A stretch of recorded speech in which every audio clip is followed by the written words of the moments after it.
Only time can understand love.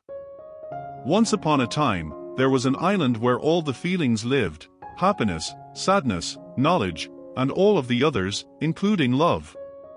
One day it was announced to the feelings that the island was going to sink, so they all needed to vacate it as soon as possible. All the feelings prepared their boats and left. Love was the only one who stayed. Love wanted to stay until it started sinking. When love was almost sinking, he decided to ask for help. Wealth was passing by love in a beautiful boat. Love said, "Wealth, can you take me with you?" Wealth answered, "No, I can't. There is a lot of gold and silver in my boat. There is no place here for you." Love decided to ask Vanity, who was also passing by, "Vanity, please help me." "I can't help you, love. You are all wet and can probably damage my boat," Vanity answered. Sadness was close by, so Love asked for help. "Sadness, let me go with you." "Oh, love, I am so sad that I prefer to go alone." Happiness passed by Love too, but she was so happy that she did not hear when Love called her. Suddenly, there was a voice, "Come, love, I will take you." It was an elder. Love became so happy that he even forgot to ask the elder her name. When they arrived at dry land, the elder went on her own way. Love asked Knowledge, another elder, the name of the elder who had helped him. "It was Time," answered Knowledge. "Time? But why did time help me?" asked Love.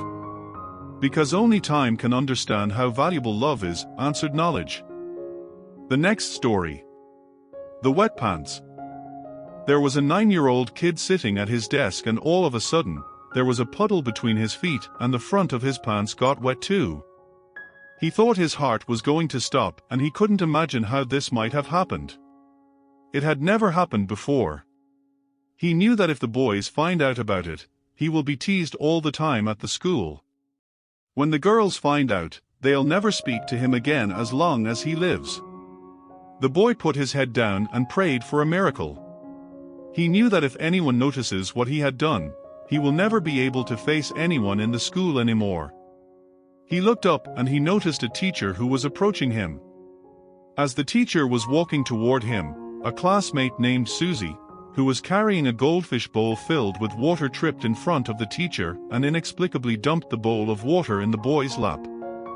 The boy pretended to be angry with Susie, but all the while he thanked the situation. All of a sudden, instead of being the object of ridicule, the boy became the object of sympathy. The teacher took him downstairs and gave him gym shorts to put on while his pants dry out. All the other children were on their hands and knees cleaning up around his desk. The sympathy is wonderful. But as life would have it, the ridicule that should have been his was transferred to someone else, Susie. She tried to help, but they told her that it was all her fault. Finally, at the end of the day, as all the students were waiting for the bus, the boy walked over to Susie and whispered, "You did that on purpose, didn't you?" Susie whispered back, "I wet my pants once too." Moral: all of us go through all good and bad things in life. We should always remember how we felt when we were in the same condition and should not mock others for being in it. Always try to understand their situation as if you are in it and help much as possible, praying to God that today you are in a condition to help someone who needs it. The next story. Dream Interpreter. A king once dreamt that he had lost all of his dreams.